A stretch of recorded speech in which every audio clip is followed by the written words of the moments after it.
AITA for walking out after my wife mocked me and ending the lifestyle I funded?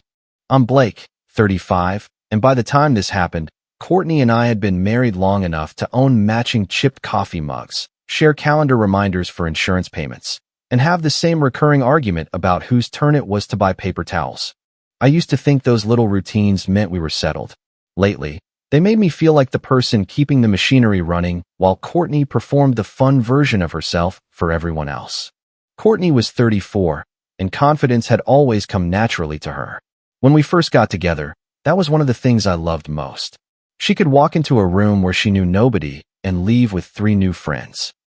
She remembered people's birthdays, made waiters laugh, and could turn a boring family dinner into something everyone talked about for a week.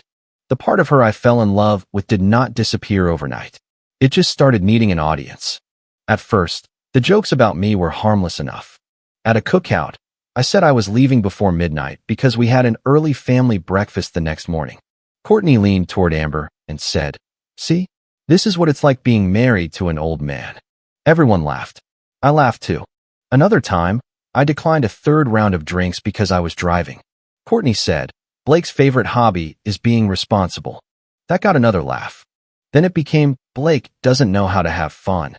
Then, "Blake thinks romance is changing an air filter."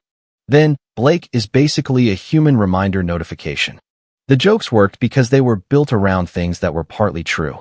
I did handle most of our schedules. I remembered when the car insurance renewed. I checked the smoke detectors. I kept track of the family birthdays Courtney swore she had saved in her phone.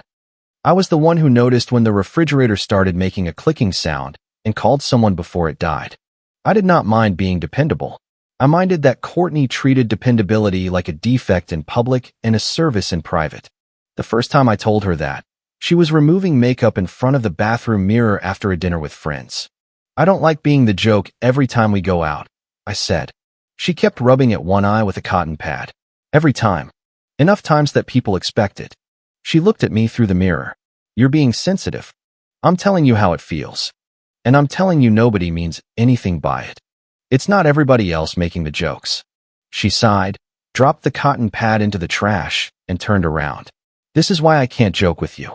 Everything becomes a serious conversation."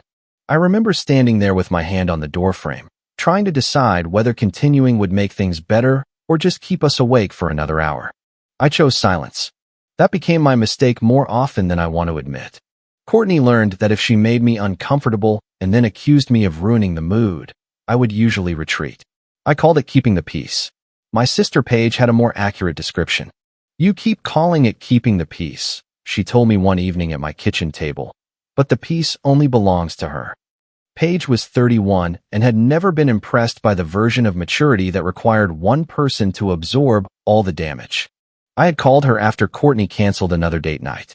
I had made a reservation for a small restaurant Courtney had mentioned several times. The reservation was on our shared calendar for 2 weeks. The afternoon of the dinner, she texted that Amber was having a rough day and wanted to go out. I replied, "We have plans."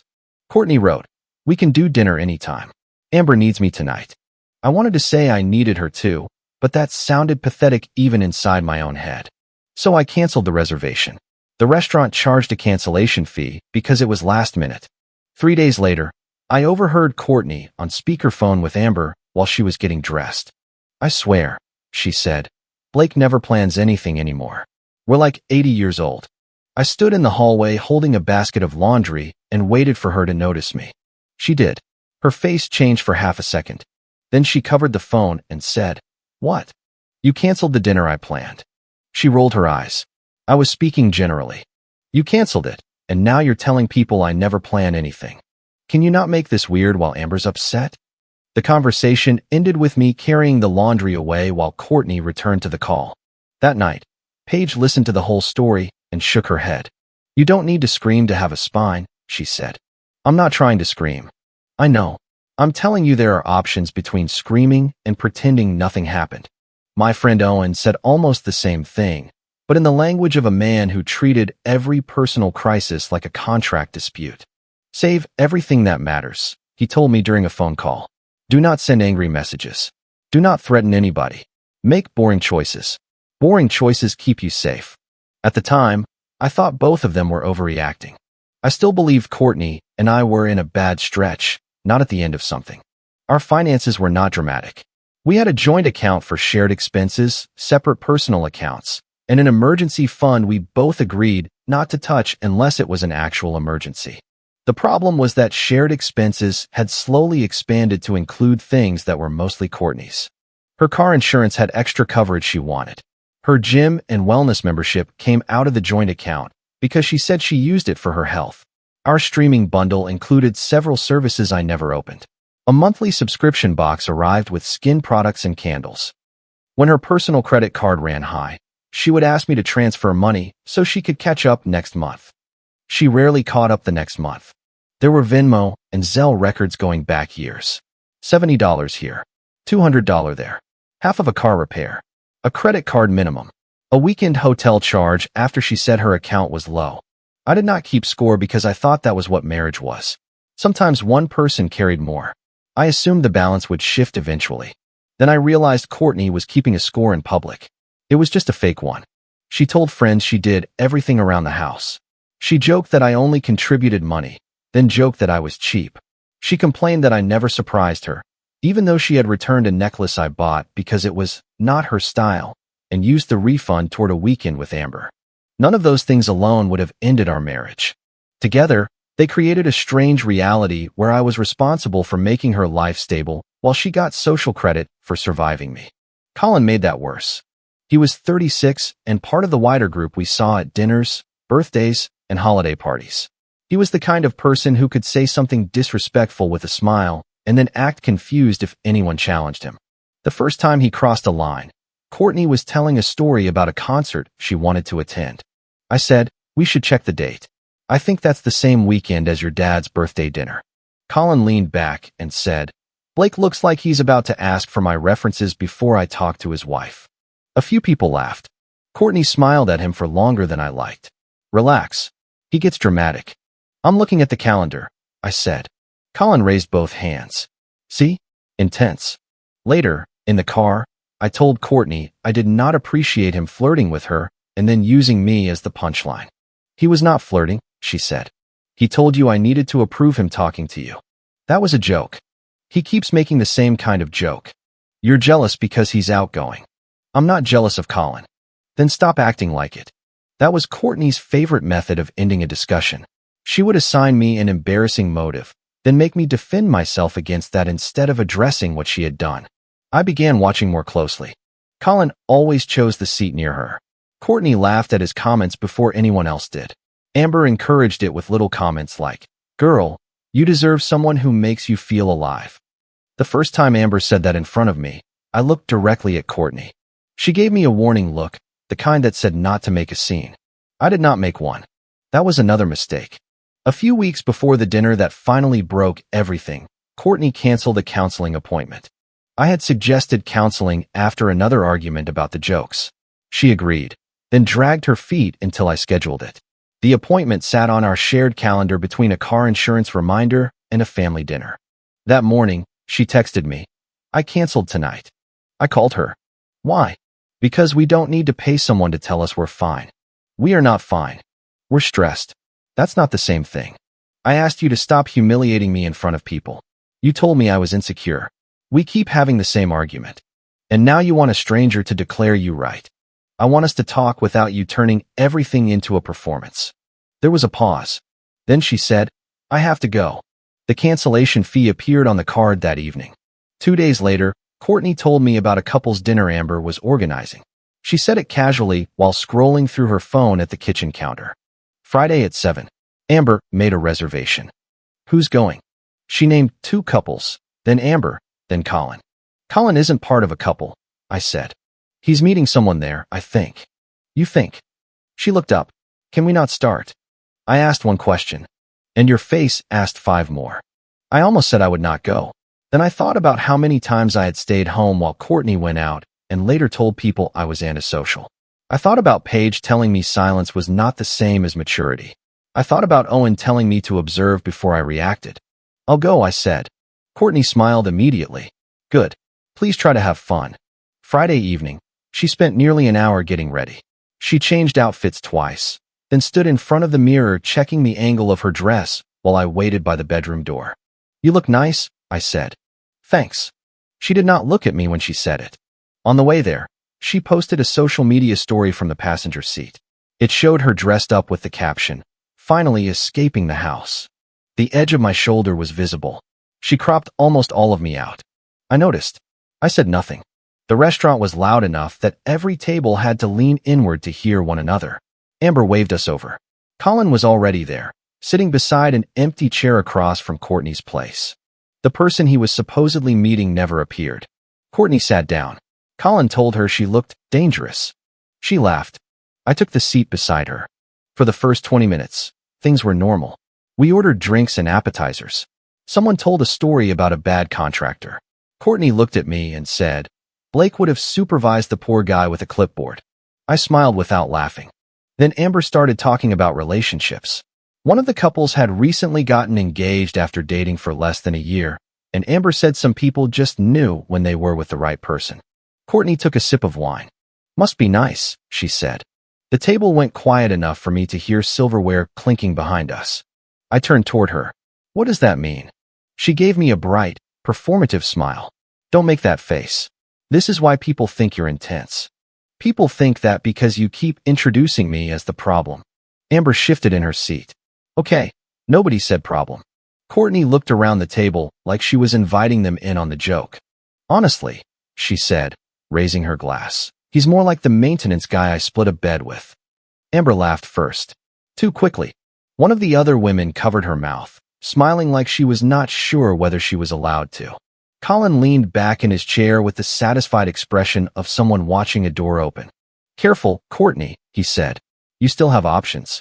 A few people laughed again, weaker this time. A server arrived with our appetizers and paused because nobody moved to make room. I looked at Courtney. "Is that really how you want to describe your husband?" Her smile flickered. She had expected me to laugh, or at least go quiet. Instead, she shrugged. "If the shoe fits." There are moments when anger feels hot. That night, mine went cold. I looked around the table. Amber avoided my eyes. Colin still had that half-smile. Courtney lifted her glass as though she had won something. The server placed the last plate down and asked, "Will everything be together or separate?" I said, "Separate for me." Courtney turned. "Seriously?" "Yes." The server nodded and moved away. For several seconds, nobody spoke. Then Courtney lowered her voice. "You're going to make this awkward over a joke?" "No," I said. "You already made it clear." "Blake." "You're right. Roommates don't owe each other a marriage." I stood when the server returned with a small receipt for my drink and the food I had ordered. I paid with my debit card, left a tip, and put the receipt in my wallet. Courtney stared at me. "You're leaving?" "Yes." "What about me?" I looked at the friends around the table. "You have options." Colin stopped smiling. I walked out without raising my voice. In the parking lot, my hands started shaking. I sat in the car for several minutes before turning on the engine. Part of me wanted to go back inside and demand an apology.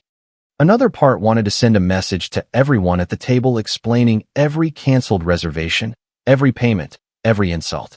Instead, I called Owen. He answered on the second ring. "What happened?" I told him. He was silent for a moment, then said, "Do not go home and destroy anything." "I'm not going to destroy anything." "Good. Do not empty accounts." "I'm not doing that either." "Pack what you need. Photograph anything important. Protect the emergency fund. Then come here."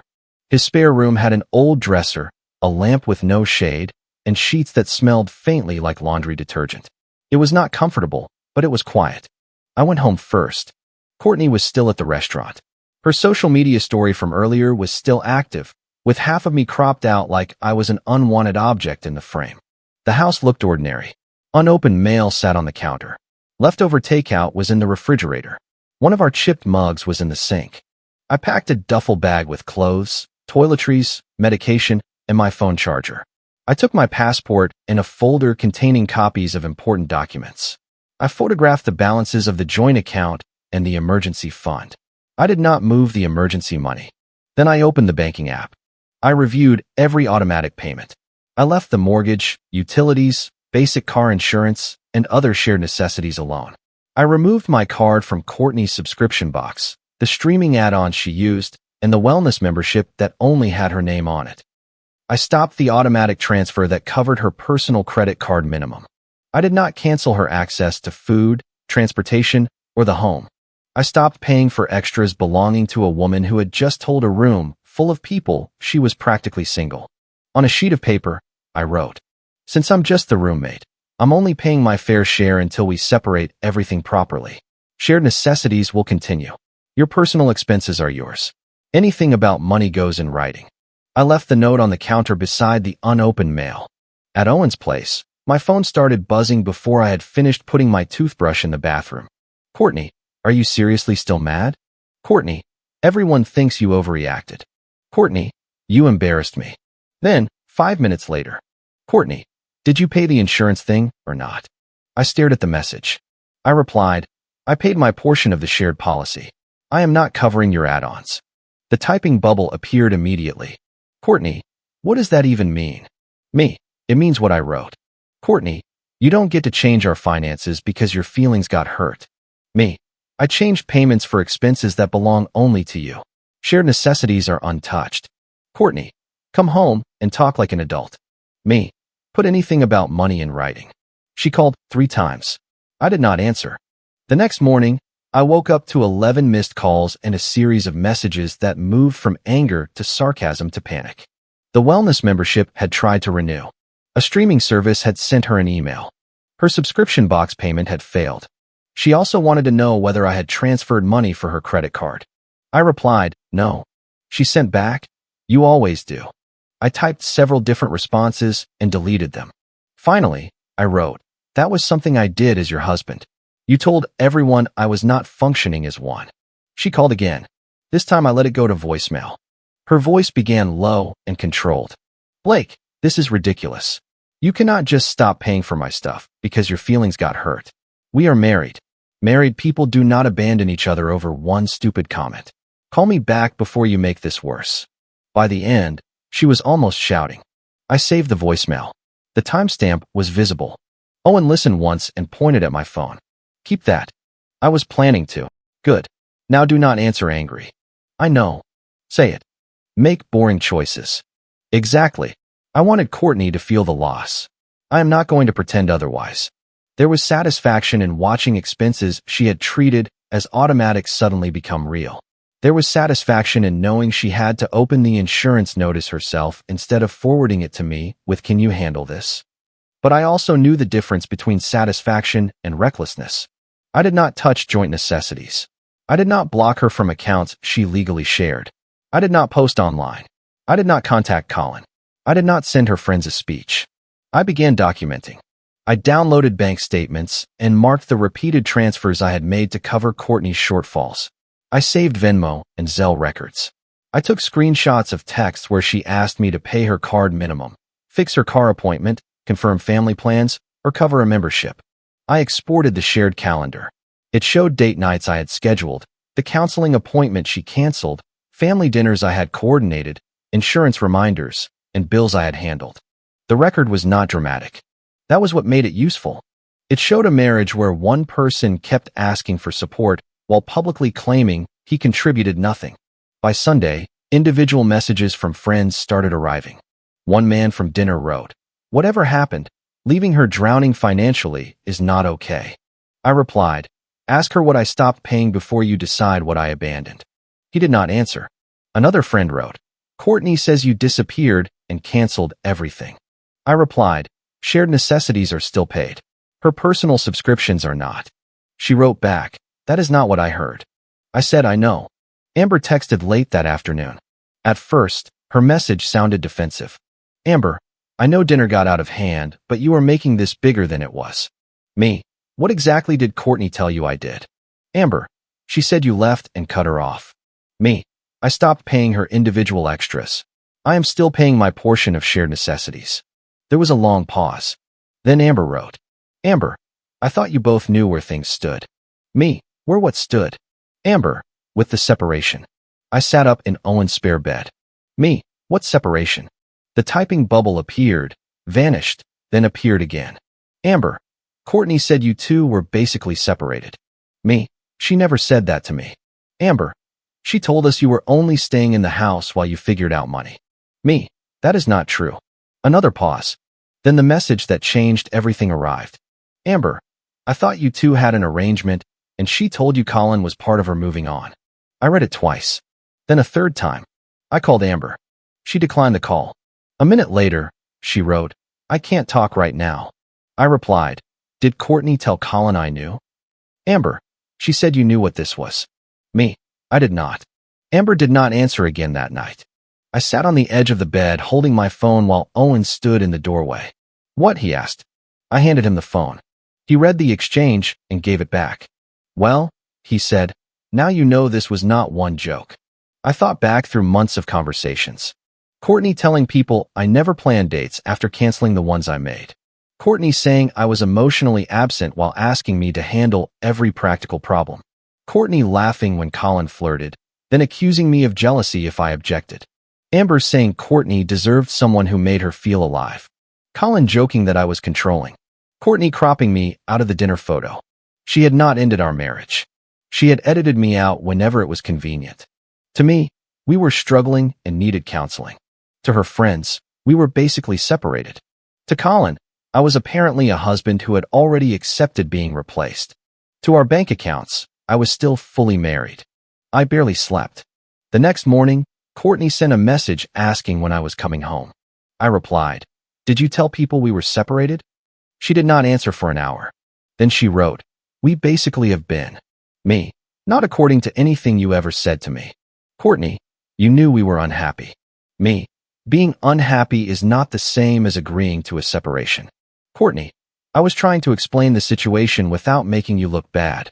Me, you told people Colin was part of you moving on. Courtney, Amber should not have said that. Me, is it true? Courtney, nothing happened. Me, that was not my question. She called. I declined it. Then she sent, this is not a conversation for text.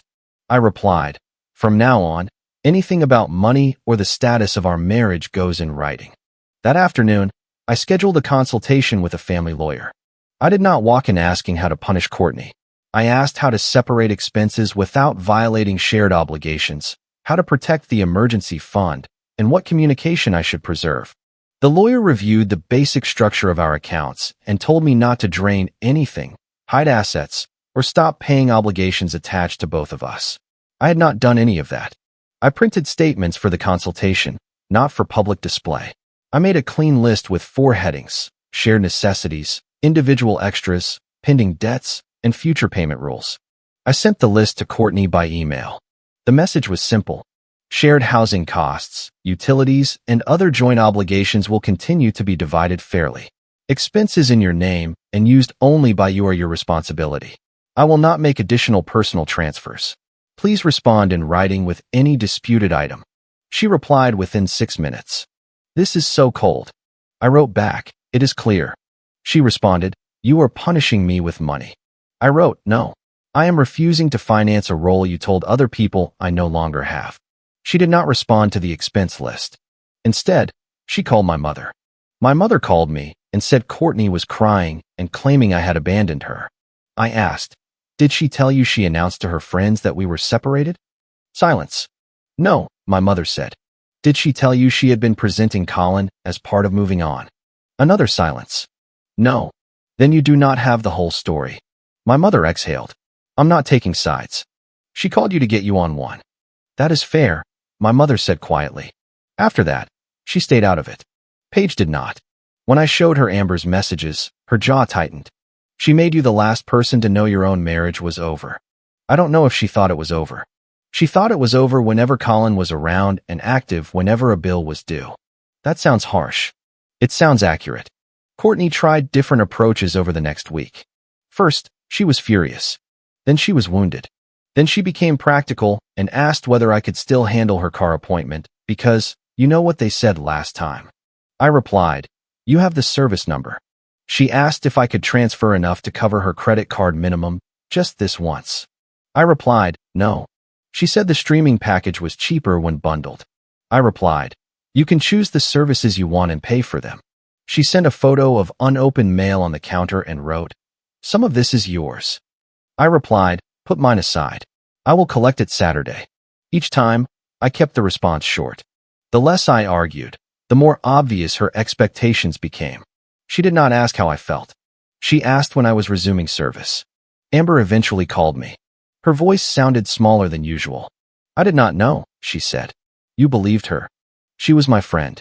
She is still your friend. I know, but I thought you two had discussed everything. She said you were sleeping in separate rooms. We were not. She said you had agreed to stay together temporarily because separating the house would be complicated. We had not. She said you knew she was talking to Colin. I did not.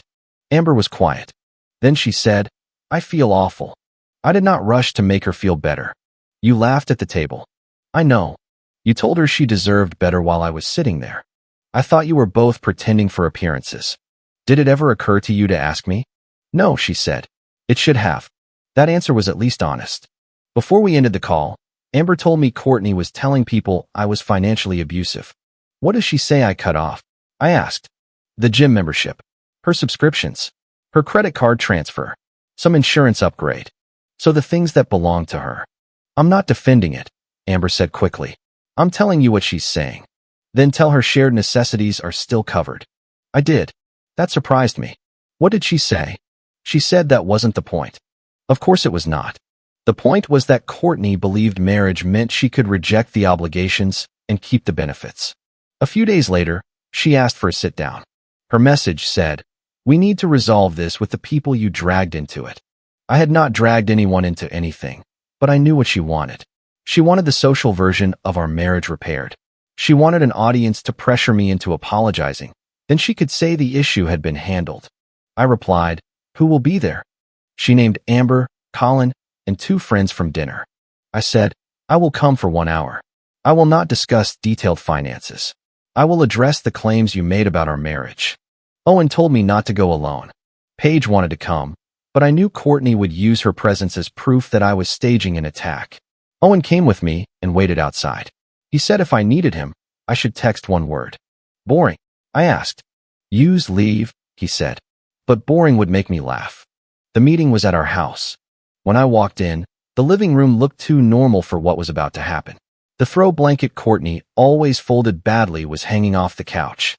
A water glass sat on the coffee table. The unopened mail had been moved into 2 uneven piles. Courtney sat in an armchair facing the couch. Amber was perched on the edge of a cushion. Colin stood near the fireplace with his arms crossed, trying to look detached. The other 2 friends sat together and avoided eye contact. Courtney had clearly been crying, but her posture was rigid.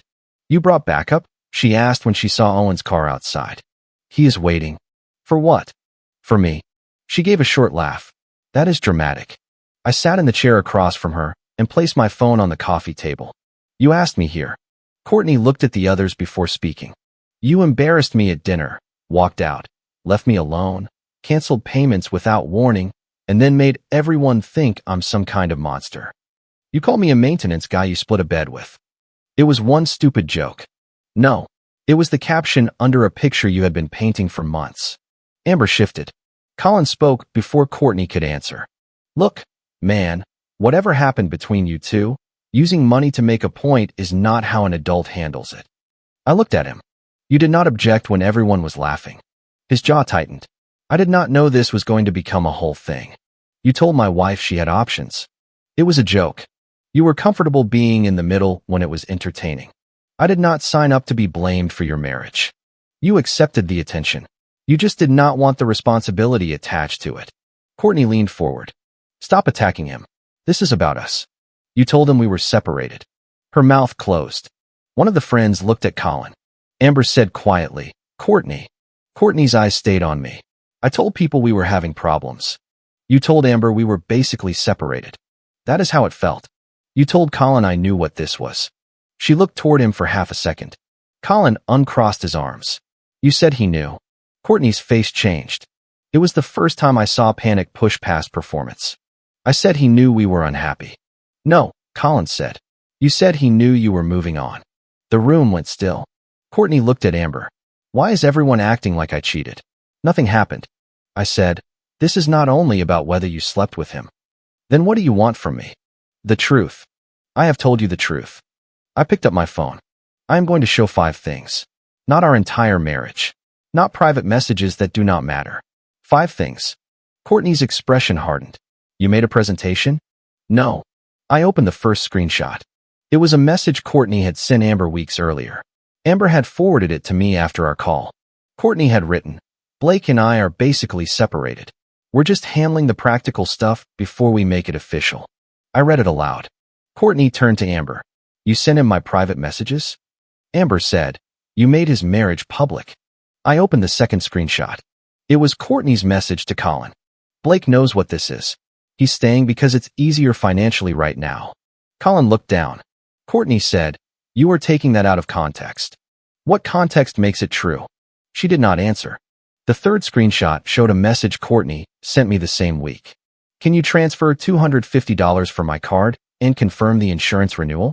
Also, please do not forget dinner with my parents Sunday. I read that one too. The fourth was our shared calendar showing the counseling appointment she canceled and the date nights she later claimed I never planned. I did not read every entry. I showed the screen and put the phone back down. Then I played the voicemail. Courtney's recorded voice filled the living room. You cannot just stop paying for my stuff because your feelings got hurt. When it ended, nobody spoke. I locked the phone and placed it on the table. You can call me a roommate, I said, or you can expect me to act like your husband. You do not get both. Courtney's eyes filled with tears. I was angry when I left that voicemail. You were honest. I was scared. Because your membership did not renew? Because my husband left. You told everyone your husband was already gone. Amber looked directly at Courtney. Did you tell all of us you were separated before you told your husband? Courtney wiped under one eye. It was more complicated than that. That is not an answer, Amber said. I felt alone. You told me he refused counseling, Amber said. I looked at her. Courtney's head snapped toward Amber. Amber continued. You said he would not work on anything. I opened the calendar again and turned the phone toward her. She canceled it. Amber stared at the screen. Courtney said, Because one appointment was not going to fix us. You did not say that, I replied. You said we did not need to pay someone to tell us we were fine. One of the other friends whispered, Wow. Courtney looked around the room and realized the easy story was gone. She tried to recover. Fine. I handled things badly. But he is enjoying this. Look at him. He wanted me to struggle. I did not deny it. Part of me wanted you to notice what I had been carrying, I said. That does not make the expenses mine. So this is revenge. No. Revenge would have been draining the accounts, canceling necessities, or humiliating you online. I did none of that. I stopped paying for your individual extras. Shared bills are still covered fairly. You left me to handle everything. I left you to handle your part. Colin cleared his throat. I did not know he was still doing all that, he said. Courtney turned on him. Do not do this. I did not know you had not told him. You knew I was unhappy. I knew what you told me. You liked the attention, I said. Colin looked at me. He did not deny that either. I did, he said. But I would not have said half the things I said if I knew he thought you were still working on the marriage. It was not an apology, but it was a retreat. Courtney saw it. The validation she had built the whole performance around disappeared in front of her. You are all unbelievable, she said. Amber, you were the one telling me I deserved better. Colin, you were the one saying I should stop settling. Now everyone wants to pretend I invented this alone. Amber's face went pale. I believed what you told me. You encouraged me.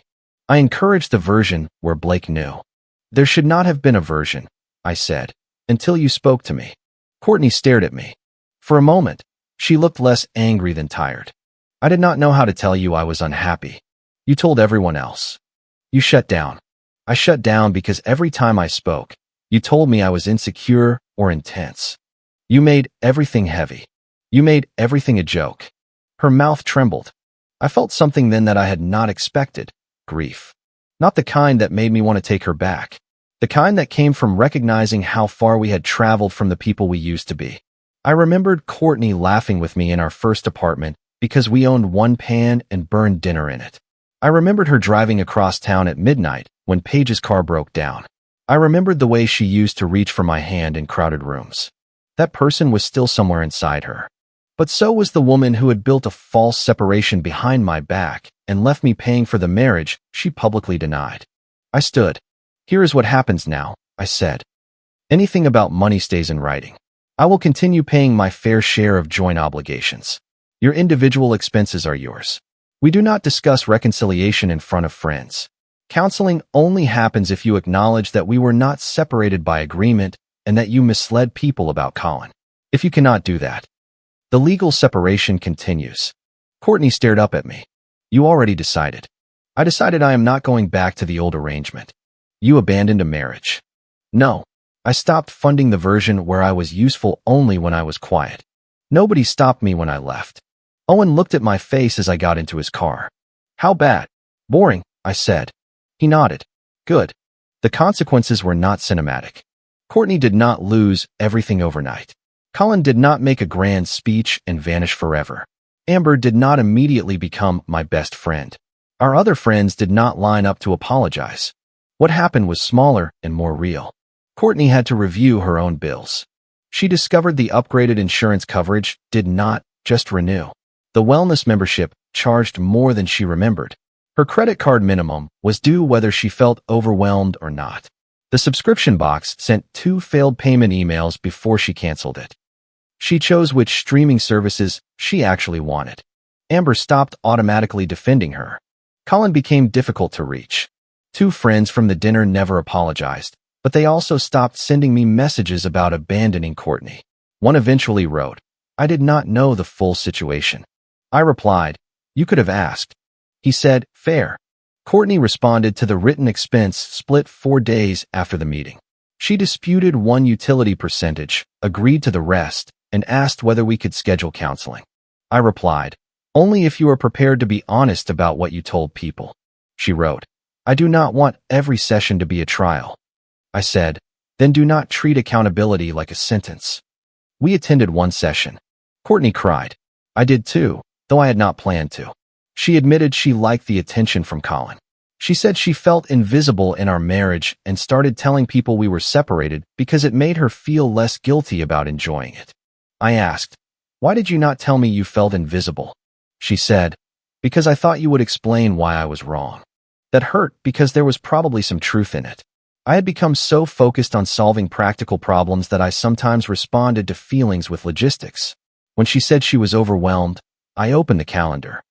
When she said we never did anything spontaneous, I started listing plans she had canceled. I was not perfect. I had stayed quiet too long, then turned every silent resentment into evidence after I left. I wanted Courtney to understand what she had lost, and part of me enjoyed the speed with which she understood it once payments stopped. I told the counselor that. Then I said, but none of that gave her permission to tell people we were separated. Courtney nodded. No, she said. It didn't. It was the first direct admission she had made. It was not enough to restore the marriage. After the session, she asked whether I was coming home. I said no. Her face folded, and for a second I almost reached for her. Then she said, how long are you going to punish me? That stopped me. I am not staying away to punish you. What else is this?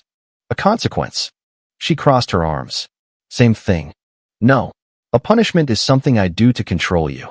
A consequence is what happens when I no longer agree to the arrangement. She looked away. We continued the legal separation. The emergency fund stayed intact until the appropriate paperwork was in place. We divided recurring expenses. We handled mail, property, and account access in writing. I collected the rest of my clothes on a Saturday while Courtney stayed with Amber. The house felt strange without her in it, even though it was technically still ours. I stood in the kitchen holding one of the chipped mugs and remembered how much history can fit inside something ordinary. I took my mug. I left hers. 2 months after the dinner, Courtney sent me a long text late at night. I'm sorry I made you feel small. I'm sorry I let people laugh at you and acted proud of it. I'm sorry I told them we were separated before I had the courage to say anything to you. I did not realize how much I was leaning on you until you stopped carrying me. I know that sounds terrible. I miss you. I read it several times. It was the closest thing to a real apology she had given me. I believe she meant it. I also noticed that the realization came after the comfort disappeared. Panic can make people honest. It does not automatically make them accountable. I replied the next morning. Thank you for saying that. I believe you are sorry. I am not ready to return, and I will not recreate the marriage we had. She did not answer for the rest of the day. That evening, she wrote, I understand. I do not know whether we will ever be friends. I do not know whether she will become the version of herself who can admit unhappiness before turning it into entertainment. I know I am no longer waiting inside the old arrangement while she decides. Paige told me recently that I seem less tired. Owen said I finally learned how to make boring choices. He was right. I did not leave because of one joke. I left because everyone laughed and Courtney looked proud. She wanted the freedom to call me a roommate. I gave her the reality of having one. If you like the stories, don't forget to leave a comment and support the channel by subscribing. See you in the upcoming stories.